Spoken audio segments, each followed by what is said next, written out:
Voy a exponerles los primeros capítulos de este libro, Epistemología, publicado en 1971, aunque en realidad es una serie de escritos que precisamente Gastón Bachelard fue desarrollando en varios años y que al final, pues bueno, se unieron para eh, completar este trabajo. ¿Ok? El orden de la plática pues va a ser el siguiente. Vamos a seguir más o menos el orden del libro, no es precisamente como lo van a encontrar si ustedes lo leen, pero me parece que es así un poco más dinámico.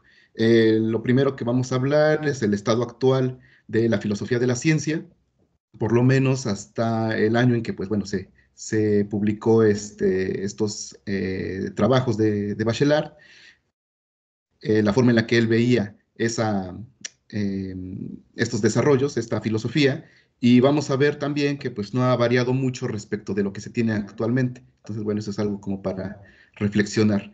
El alcance de la filosofía de la ciencia, aquí vamos a ver cuáles son lo que él considera los límites o cómo podemos poner límites a la ciencia o qué significaría esta frase. Epistemología de la física, que en este caso, pues bueno, ya es un poco más centrado en lo que a lo mejor nosotros hacemos. Bueno, voy a hablar en este caso sobre relatividad especial, que bueno, en el caso de Bachelard, pues era contemporáneo porque sus escritos son de 1928. Bueno, no tenía tanto tiempo en que Einstein había formulado su teoría. Y finalmente vamos a terminar con lo que yo titulo Preguntas del epistemólogo, que bueno, básicamente es una parte muy compacta, muy pequeña, que podríamos también llamarlo como buenos deseos o algo así, ¿no? Van a ver en un momento por qué, a qué me refiero con eso. ¿Ok? Entonces, bueno, vamos a comenzar con la exposición y pues bueno, el estado actual de la filosofía de la ciencia. Para empezar, ¿qué cosa es la epistemología? Porque bueno, ese es el título de la obra, pero exactamente a qué se refiere. Bueno, pues la epistemología se refiere a la rama de la filosofía que trata del conocimiento, de su naturaleza, de su posibilidad y de su alcance. ¿Ok? Entonces, bueno, con eso ya nos situamos un poco en el tipo de plática que va a ser esta. ¿Ok? Entonces, pues el autor argumenta que la adquisición de conocimientos pues ha variado respecto del tiempo, varía respecto a sus aspectos prácticos, también como en sus aspectos teóricos. ¿Ok? Entonces, ¿a qué se refiere con eso? Pues él menciona que en los aspectos prácticos, pues obviamente la forma en la que uno hace mediciones al realizar un experimento, pues cambia con el tiempo. ¿Sí? Eso no es nada extraño. Lo que él argumenta en este caso es que anteriormente, la forma en la que uno utilizaba los instrumentos de medición, pues simplemente eran una especie de extensión de los propios sentidos del ser humano. Cuando uno habla de medir, por ejemplo, una cierta cantidad de materia, pues anteriormente basta con ponerlo en una báscula y realizar la medición, que a final de cuentas es una comparación, y bueno, no es muy diferente de lo que uno podría hacer en el día a día. Sin embargo, pues como sabemos, como podemos darnos cuenta, pues este tipo de procedimientos pues se han modificado bastante, han evolucionado, de modo que ahora podemos hablar no solo de medir cantidades de masa, digamos, macroscópicas, sino también microscópicas, en el sentido de que incluso podemos contar en algunos experimentos pues más sofisticados, podemos contar incluso átomos individuales, ¿no? Entonces, ese tipo de procedimientos pues no solamente lleva consigo una dificultad técnica, sino también un montón de teoría atrás de ella. Es decir, todo ese tipo de mediciones pues están justificadas mediante una larga argumentación teórica, ¿ok? Entonces, esa es la forma en la que él argumenta en que la adquisición de conocimientos pues se ha ido modificando a través de los tiempos.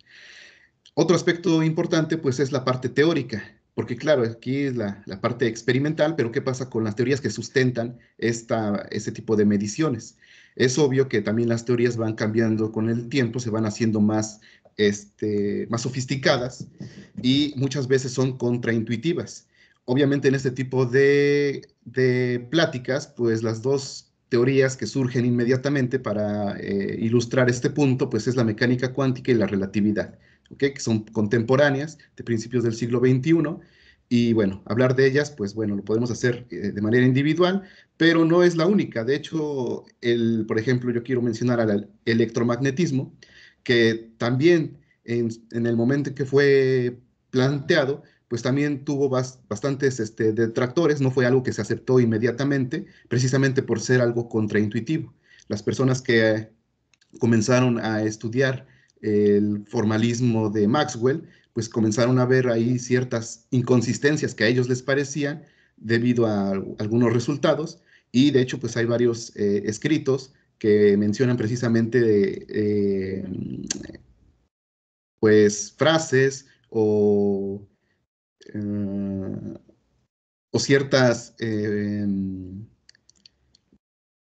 eh, bueno, ciertas actitudes en contra de precisamente este formalismo electromagnético, aun cuando pues actualmente pues está totalmente comprobado, ¿ok? Eh, Actualmente el rango de aplicación de las teorías pues se ha ampliado y muchas veces son precisamente contraintuitivas, de modo que incluso en los casos más extremos se puede pensar en una equivalencia entre el fenómeno y la propia teoría, o en este caso en lo que es la formulación matemática. En este punto, pues la mecánica cuántica pues es un buen ejemplo. Si a un físico, se le pregunta, por ejemplo, cuál sería la imagen que se tiene de un átomo, pues difícilmente, o bueno, no sería lo ideal, difícilmente se le remitiría a la imagen típica de lo que sería una especie de sistema solar en miniatura. En este caso, pues prácticamente si quieres hablar de un átomo y de su estructura, pues sería lo mejor irse directo a lo que sería una ecuación. Entonces, es en ese sentido en que el fenómeno y la teoría pues alcanzan una equivalencia en la práctica. ¿Ok? Eh, el autor argumenta que la filosofía de la ciencia se encuentra prácticamente en un estado de desgracia, y eso estamos hablando de principios del siglo XX.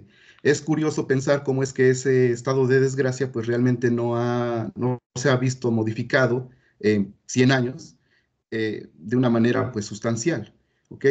Para los físicos, para los científicos de aquella época, eh, tenían como un punto de vista hacia la filosofía de la ciencia como si fuera una especie de barrera, ¿sí? Entonces es una especie de impedimento para adquirir nuevas ideas, lo que sería nuevo conocimiento, ¿ok? En este punto, pues quiero mencionar algunas frases de Richard Feynman. Por ejemplo, él comentaba que la filosofía de la ciencia es tan útil para los científicos como la ornitología para las aves. ¿Ok? Otra frase que se le atribuye a él es la de cállate y calcula. Realmente no quisiera dejar en una mal posición a Feynman, porque realmente ambas frases, aunque se le atribuyen a él, se conoce que no son precisamente, o no los dijo en el sentido que se les utiliza, o directamente no las dijo, ¿sí? La primera frase, los que han estudiado su vida admiten que es una frase que lo dijo más bien en broma, y la siguiente frase pues es prácticamente apócrifa, ¿no? Lo que ellos conocen. ¿Ok? Eh, el pensamiento científico se designa a su vez como un existencialismo que tiene que ver más bien con un proceso externo del ser pensante, es decir, siempre la ciencia pues va a fijarse en qué es lo que ocurre a su alrededor, fuera de la persona. Y bueno, en ese sentido, el autor menciona que la filosofía de la ciencia es una fenomenología del hombre estudioso, concentrado en el estudio y que da un balance difuso de las ideas generales y resultados adquiridos. Ok, okay, bueno, el autor continúa. En este caso, pues vamos a hablar sobre lo que es el alcance de la filosofía de la ciencia y ver precisamente cómo se crean ciertas fronteras o cómo las personas de filosofía y de otras áreas pues tratan de ponerle algunas ciertas fronteras a la labor científica. La pregunta es si los límites de la ciencia tienen algún sentido absoluto. ¿Sí? Muchas veces para delimitar la ciencia las personas eh, terminan dando ciertas frases, ciertos enunciados, que realmente si uno los se pone a pensar, pues son frases mal enunciados. ¿Qué es lo que quiero decir? Que muchas veces escucha directamente un átomo. ¿Okay? Sin embargo, esos son un tipo de fronteras que les podemos llamar metafísicas, están fuera de la labor científica. Nosotros no nos vamos a preocupar de ese tipo de cuestiones, ¿sí? Un momento, aquí está. Por lo tanto, podemos pensar que ese tipo de argumentaciones en realidad son un problema mal planteado. Es una imposibilidad que es indiferente al pensamiento científico. Un ejemplo es la cuadratura del círculo, que no es que no es que te dé un límite al pensamiento y a la estructura geométrica de una teoría, sino simplemente es un problema, pues precisamente incorrecto, está mal planteado. ¿Qué es lo que me refiero con la cuadratura del círculo? La cuadratura del círculo es un problema geométrico clásico que consiste en, mediante una serie de procedimientos geométricos, utilizando solamente regla y compás, construir un cuadrado con la misma área que un círculo dado. ¿Ok? Entonces, dado este problema, pues pareciera insoluble, pero realmente es que se está utilizando un tipo de teoría incorrecta. Porque claro, buscar un cuadrado que tenga la misma área que un círculo, utilizando una simple ecuación algebraica, pues bueno, sale en una línea. Pero si queremos resolver ese problema utilizando simplemente regla y compás, pues es cuando se complica y por lo que este problema se le considera pues uno de los problemas clásicos en geometría, un problema insoluble. ¿Ok? Pero bueno, regresando a lo mismo, o sea, no es que nuestras teorías estén incorrectas o que este problema ya esté dando una especie de frontera al conocimiento geométrico. Simplemente es que se está planteando de una manera incorrecta. ¿Sí? Otro ejemplo que da el autor es, por ejemplo, en biología, qué es lo que pasa con la muerte, la persistencia de la personalidad, en este caso, después de la muerte de un individuo. Nuevamente, ese es una especie de enunciado que podría dar la apariencia de ser una frontera a los conocimientos biológicos, sin embargo, es incorrecto. Está mal planteado en el sentido de que, para empezar, ¿qué podríamos llamar lo que es la personalidad? ¿Dónde se encuentra? A lo largo de la vida de una persona, pues va cambiando tal vez de personalidades, entonces la pregunta sería, ¿cuál de todas ellas es la que quieres que se conserve, etcétera? ¿Sí? Entonces, todo ese tipo de problemas, pues es lo que se argumenta que no dan una frontera, solamente son problemas mal planteados. ¿Sí? Solamente la propia ciencia puede trazar sus propios límites, de modo que para el espíritu científico, dar una frontera es al mismo tiempo franquear esa frontera. ¿Sí? De modo que una frontera metafísica simplemente es una frontera neutra e indiferente. ¿Sí? Ujú. Y bueno, eh, ¿cuál sería la labor como científico o como filósofo de la ciencia? Pues simplemente tratar de destruir precisamente esos confines, esa filosofía tradicional a la que uno está muchas veces pues adherido. A priori los pensamientos más bien no son definitivos y se pide a la filosofía que renuncie a la realidad inmediata y ayude a la ciencia en su lucha contra las fronteras opresoras que más bien son ilusiones. ¿Ok? Bueno, en el tercer apartado, pues el autor, Bachelard, pues nos va a hablar un poco sobre la aplicación de la epistemología a una teoría en particular, que en este caso, pues es la relatividad. Relatividad especial en particular, aunque en el momento en que publicó sus escritos, la relatividad general estaba pues ya establecida, más bien él se centra en esta parte especial de la doctrina de Einstein. ¿Ok?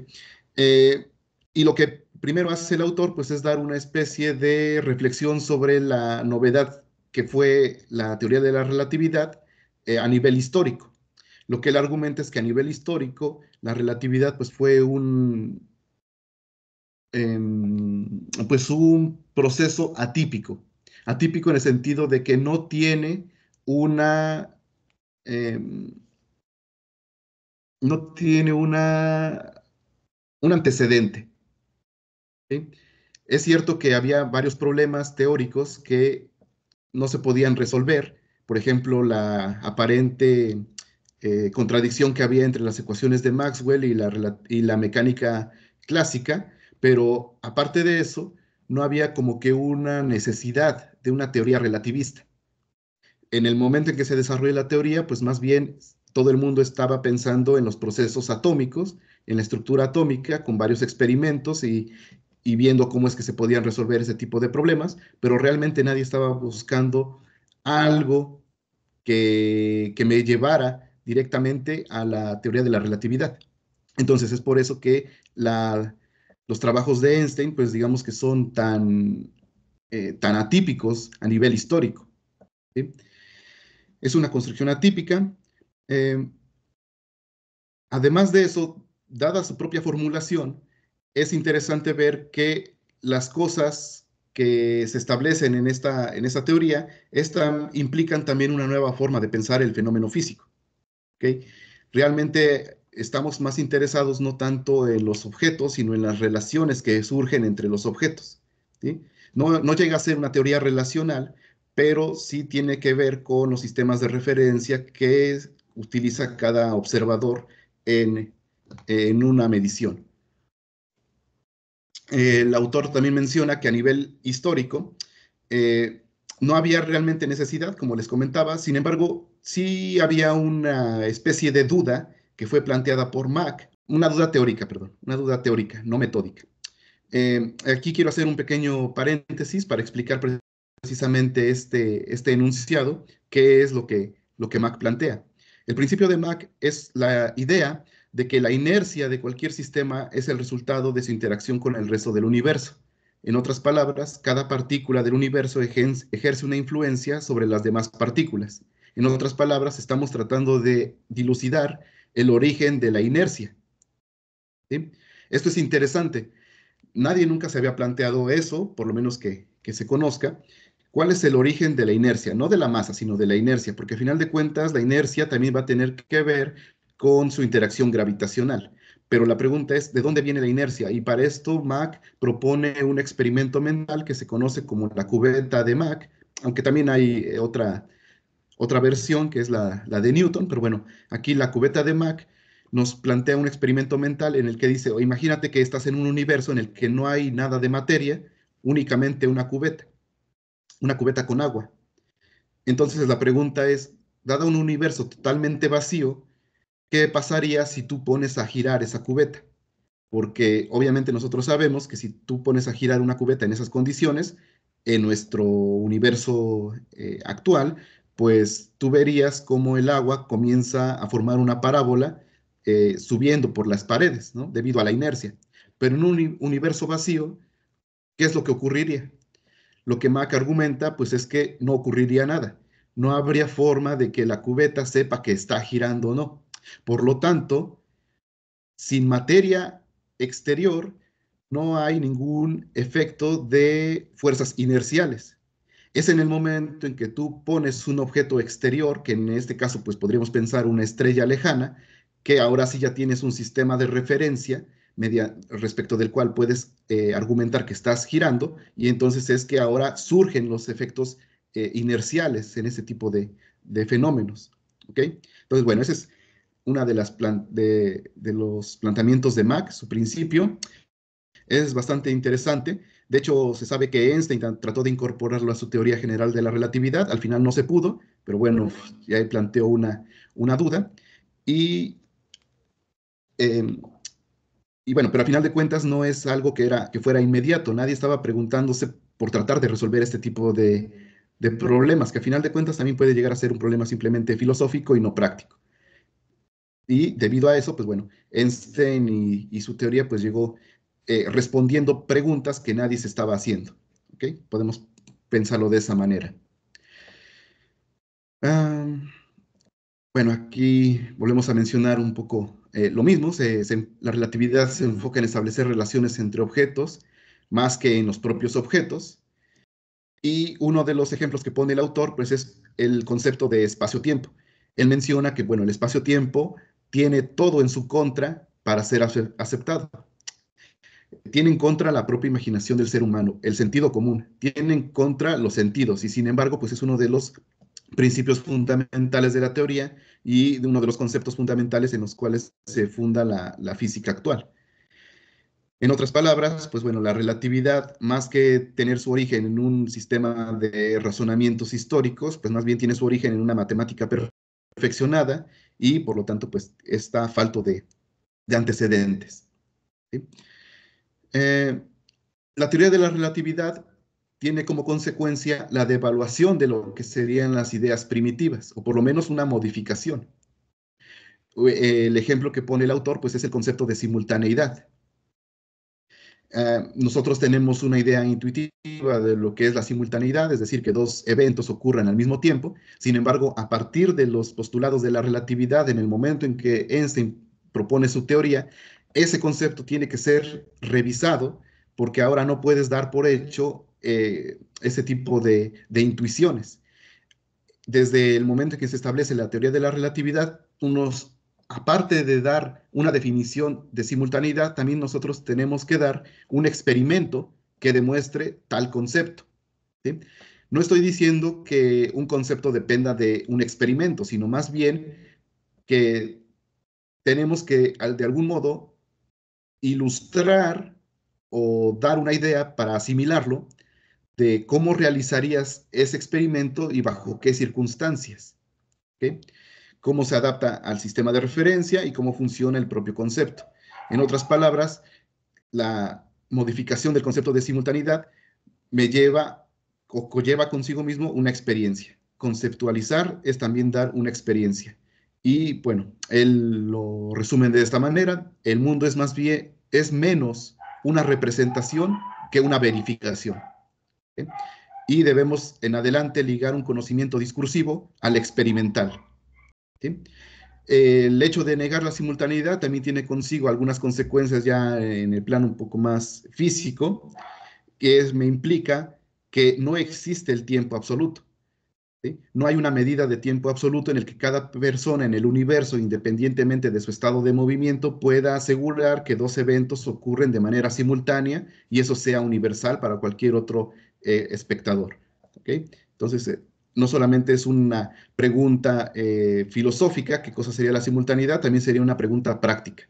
¿Cómo podemos a partir de ahora relacionar mediciones respecto de varios sistemas de referencia en cualquiera que sean sus estados?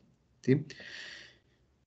Bueno, aquí el autor continúa y él introduce lo que llama la objetivación de un pensamiento, es decir, qué cosa sería lo real, cuáles son las garantías de que la teoría de la relatividad es real.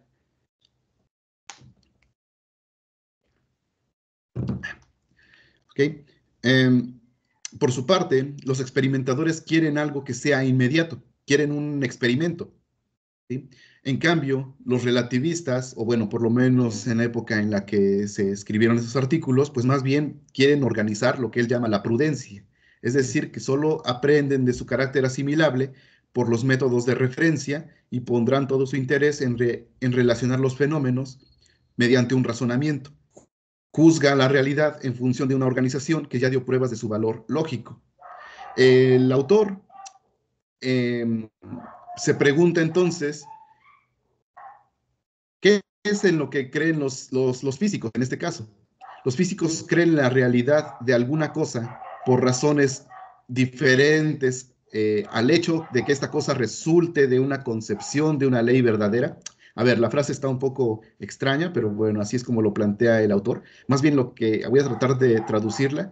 El autor se pregunta si los físicos creen en algo aparte de lo que una teoría les puede decir. Una teoría obviamente validada. ¿Sí? Se puede afirmar que las moléculas son verdaderas, pone el ejemplo, sino por el hecho de que la teoría predice exactamente e interpreta las predicciones en términos de ideas aceptables. Bueno, este tipo de preguntas está bien desde el punto de vista filosófico, sin embargo, yo creo que a lo mejor a esas alturas, pues negar o tratar de buscar la negación de una teoría atomista, la existencia de las moléculas, pues creo que sí es un poco redundante, pero bueno, da una buena idea de las ideas que quiere plantear el autor. Es decir, ¿cómo sabemos los físicos que tal fenómeno existe más allá de nuestros experimentos, que a final de cuentas están basados también en una cierta teoría? ¿Cómo saber si nuestra teoría es correcta y si nos basamos en esa teoría para tratar de buscar fenómenos existentes? Pues entonces estamos cayendo en una especie de círculo vicioso. ¿Okay? Eh, bueno, aquí precisamente el filósofo plantea un problema entre lo verdadero y lo que es real. ¿Cómo lo verdadero se convierte en real? Y bueno, él concluye, por ejemplo, que la relatividad es verdadera antes que ser real. ¿Sí? Y la construcción de lo real necesita más la prueba de la necesidad que a la necesidad misma.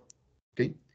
Entonces, bueno, ahí estamos en esa especie de paradoja entre lo que sería lo objetivo y la objetividad.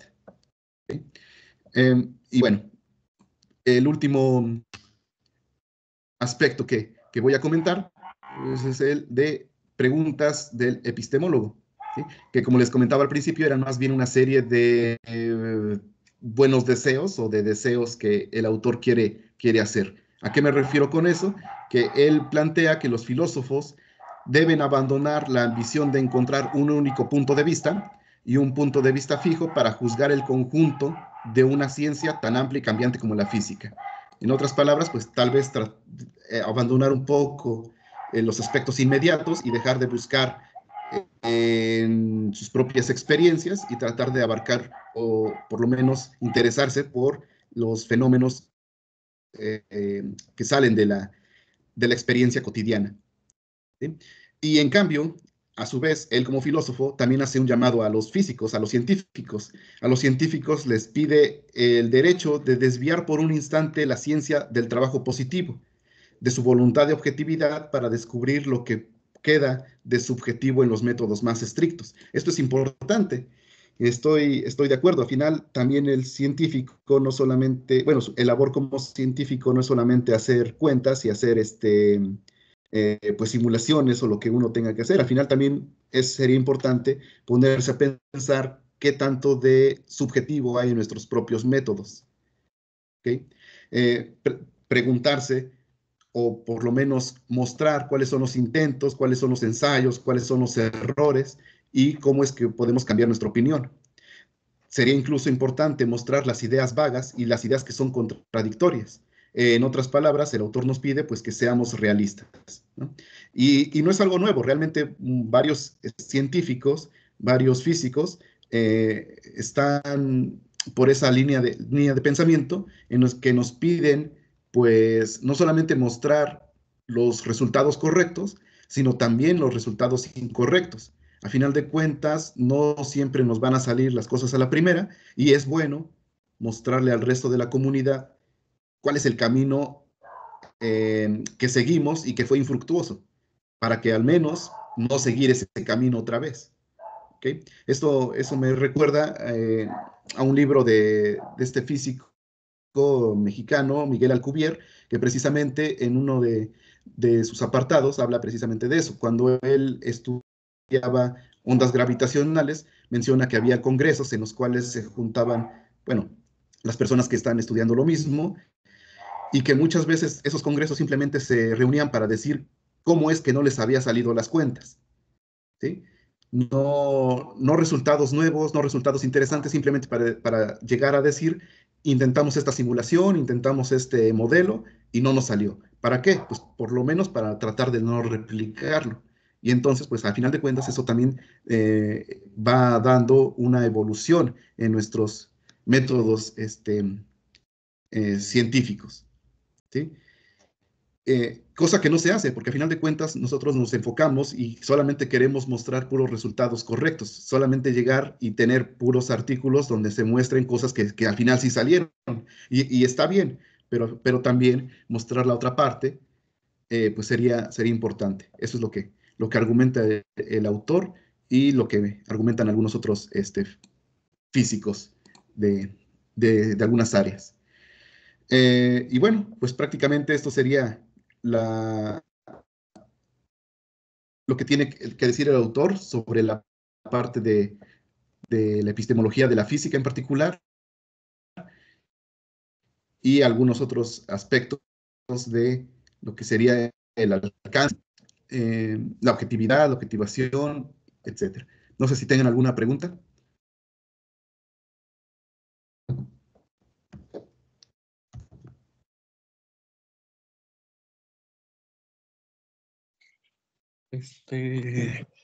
Bien, creo que podemos pasar entonces con la ronda de preguntas y comentarios. ¿Está bien, Priel? Sí, sí, sí. Bien. Perfecto. Entonces no sé si alguien quiera comenzar, Bitsu, Uri, de los organizadores, y pasamos también con los asistentes. Wendy tiene una pregunta. Entonces la voy a leer para los que no tengan el chat. Dice, cuando yo tengo un montón de cálculos incorrectos, ok. Sí, eso es lo que suele pasar, ¿no? A nosotros muchas veces. Y es lo que los investigadores no cuentan, ¿no? Que para lograr llegar a un resultado correcto tuvimos que hacer muchos cálculos que no fueron Sí, que no llegan a nada. correctos, no llegaron a nada, ¿no? Pero muchas veces tendemos por tradición a esconderlos debajo de la alfombra para que nadie los vea, ¿no? Sí, Y en ese sentido, pues tiene razón, ¿no? Quitar el bronce a los personajes científicos, a los grandes científicos del siglo XX, ¿no? Los que ahorita están vigentes del siglo XXI, que los vemos como estas personas que todo lo hacen bien, pero realmente no sabemos, ¿no? Lo que hicieron mal para llegar a los resultados, grandes resultados que ahora conocemos, ¿no? sí, de hecho se sabe, por ejemplo, que si te pones a revisar los artículos, bueno, las notas de Einstein, tiene un montón de, pues de errores, ¿no? De errores que no los cometería un alumno de, pues, bueno, que esté estudiando relatividad, errores algebraicos. Pero bueno, entonces él, pues los mantuvo, guardó esos documentos y ahora los podemos checar. Y pues precisamente, no todo lo que hizo fue a la primera. De hecho, se sabe que tardó pues 10 años, ¿no? En pasar de la relatividad especial a la general. Y durante ese tiempo, pues, ¿cuántos intentos no habrá hecho? ¿Cuántos están incorrectos o en qué punto se habrá equivocado? Y pues sería interesante también buscar, o bueno, por lo menos revisarlo, ¿no? Ujú. Sí, muy bien. No sé si alguien más quiere hacer algún comentario, pregunta con respecto a esta Este, plática. yo ya, si quieres. Sí, va, Uri. Bueno, siguiendo la línea de lo que comentan, y sobre todo ya parándonos desde el punto de vista filosófico, bueno, si lo vemos desde un sentido, digamos, sin émic, ¿no? Porque sería el término correcto, como señalaba Priel al principio en las primeras, en las primeras diapositivas, que hay un intento por parte de Bachelard para eh, develar esta condición objetiva como un proceso que se da al interior de las operaciones metodológicas del científico, ¿no? En este caso, por metodología científica, y bueno, aquí está la relevancia, también se enlaza con esto último que está aquí en esta lámina, que dice, se pide a los filósofos que abandonen la ambición de encontrar un único punto de vista y un punto de vista fijo para juzgar el conjunto de una ciencia, tan amplia y cambiante como la física, ¿no?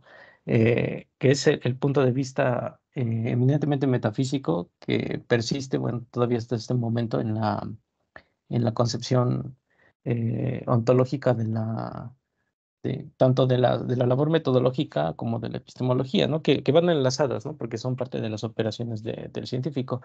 Y entonces, bueno, aquí recupero un poco lo que comentábamos en sesiones pasadas, ¿no? Quizás ese es el aporte de Bachelard, ¿no? Encontrar estructuras objetivas que están en lo que aquí denomina lo que queda de subjetivo en los métodos más estrictos, ¿no? Y bueno, me gustaría añadir aquí un comentario crítico a Bachelard, ¿no? Porque pues señalaba, ¿no? Al principio que había cierto empalme con los métodos fenomenológicos, ¿no?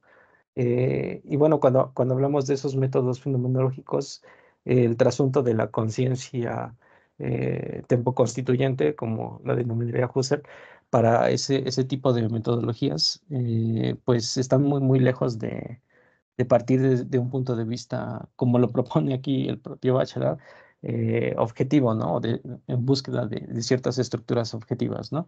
Y bueno, ese sería mi comentario, ¿no? Básicamente parándonos desde el lado del filósofo, ¿no?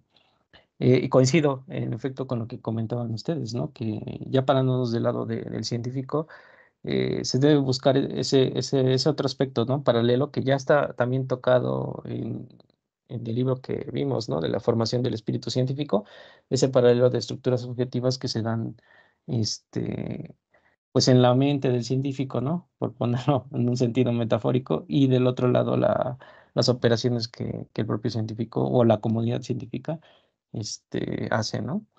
Y bueno, yo hasta ahí dejaría mi comentario. Muy interesante. Yo también me quería comentar precisamente el gran nodo y punto de Bachelard desde las sesiones anteriores y en esta invita que el deslinde filosófico requiera precisamente de la trituración y la cribación de conceptos de campos nociológicos que van desarrollando este conocimiento y van objetivando o haciendo el lindero de sus mismos campos. Entonces, el filósofo en ese sentido lo que debe de hacer también es replantearse frente a esos campos nociológicos, no como la posibilidad de revolucionarlos en todas sus operaciones y técnicas, sino para entender eh, eh, a modo de abstracción las condiciones que los constituyen internamente, ¿no? Y creo que esto es importante, creo que lo que Bachelard está mencionando en este punto es fundamental porque en ese sentido le está dando también otro cauce y la importancia que puede tener la filosofía en relación dialéctica con estas áreas, ¿no? Aquí en específico con la física, pero podríamos pensar también en los desarrollos en otras áreas de las humanidades, ¿no? Pensar en las digresiones o géneros escriturales que tienen, por ejemplo, el campo de la historia, y que todos estos podrían ser titulados también porque utilizan conceptos e ideas que son de índole filosófica, ¿no? Entonces, creo que es una buena reflexión y, bueno, pues una buena crítica desde Bachelard, ¿no? Sí, Y y bueno, bueno, bueno, yo ajá, quisiera sí, añadir vamos, también, Uri.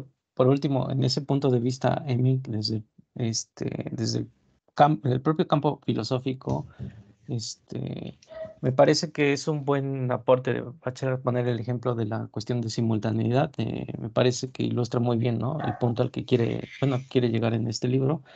Digamos que nos encontramos frente a dos cuestiones bueno, lo que mencionaba de esas estructuras objetivas que se dan en las operaciones del sujeto, pues del sujeto operador, que es en este caso el físico, y las propias operaciones ya objetivas que se están dando, ¿no? En la comunidad de los físicos, ¿no? Y cómo pone por delante, digamos, conceptos como relación frente a lo que no quiere llegar, ¿no? Bachelor, que es, digamos, una especie de objetivación basada en la sustancia o en la entidad de ese proceso, ¿no? Que es lo que debe evitar, justamente, ¿no? Ese es el reclamo que debe evitar el filósofo al acercarse a la filosofía de la ciencia, en especial a lo que tiene que ver con el desarrollo de la física, y como bien lo expuso Priel, ¿no? En este momento de, de cuño relativista, ¿no? Y bueno, eso me parece que es una discusión todavía vigente porque, como también lo señalaban en sesiones pasadas, ¿no? ¿Cómo debemos, em, como filósofos, plantearnos esta cuestión, ¿no? De concebir, ya no visto como como un obstáculo epistemológico verbal, ¿no? Sino cómo debemos concebir esa cuestión que se están dando como avances, supuestos avances en porque así sería la mirada, digamos, que está criticando Bachelard de la física, ¿no? En el interior de lo que es la filosofía de la ciencia, ¿no? Y sobre todo en las concepciones que puede haber de tipo metafísico, ¿no? Porque aunque Bachelard, y eso es también rescatable, ¿no? Critica muy a fondo esta cuestión metafísica. Lo cierto es que los problemas metafísicos surgen, ¿no? En el plano son innegables de la cuestión que tiene que ver con filosofía de la ciencia, ¿no? En especial con física, ¿no? Bueno, yo hasta ahí lo dejaría. Muy bien. Yo nada más, también quisiera comentar que se ve la huella que deja las teorías científicas de su momento en el pensamiento de Bachelard. Creo que le dedica mucho tiempo a esta cuestión atómica y a la relatividad, ¿no? El hecho de que la teoría de la relatividad haya surgido en contraposición a un pensamiento que predominaba desde el siglo XIX, en cuales las mediciones eran fijas, ¿no? Había un solo sistema de referencia y todos los conceptos tenían que ser fijos, atenidos, ligados a una sola corriente de pensamiento, ¿no? Creo que llegó a cambiar cuando se propusieron todas estas teorías, ¿no? Porque ahora ya el tiempo no es fijo, ahora todas las medidas son relativas a un observador. Entonces, esta idea de tener un sistema de referencia fijo creo que es lo que dejó huella en el pensamiento de Bachelard y es, yo creo que la conclusión más importante a la que llega, ¿no? De que los filósofos no deberían de adherirse a una sola línea de pensamiento, ¿no? Así como lo hace la ciencia, ¿no? Pero se ve muy marcado esa idea, ¿no? En sus escritos.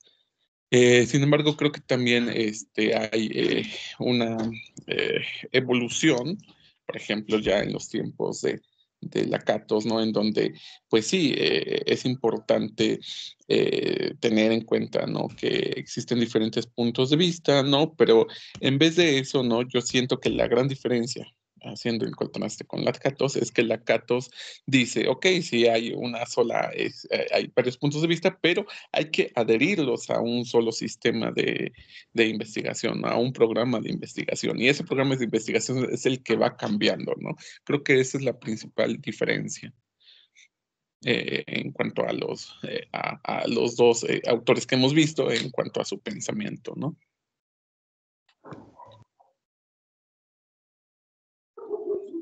¿Alguien más quiere decir algo, comentar algo?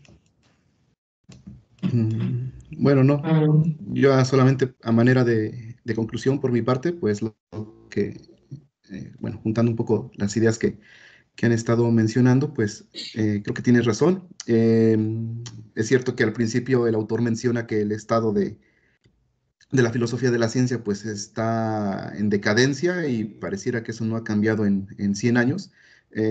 Y bueno, si uno busca, digamos que culpables, pues los culpables pues serían tanto la parte científica como la parte filosófica, ¿no? Por todo lo que se está mencionando. Científico por el hecho de que no nos preocupamos mucho en buscar la parte subjetiva de nuestros métodos, ni nos preocupamos por ver qué puede haber detrás de las teorías que utilizamos, o incluso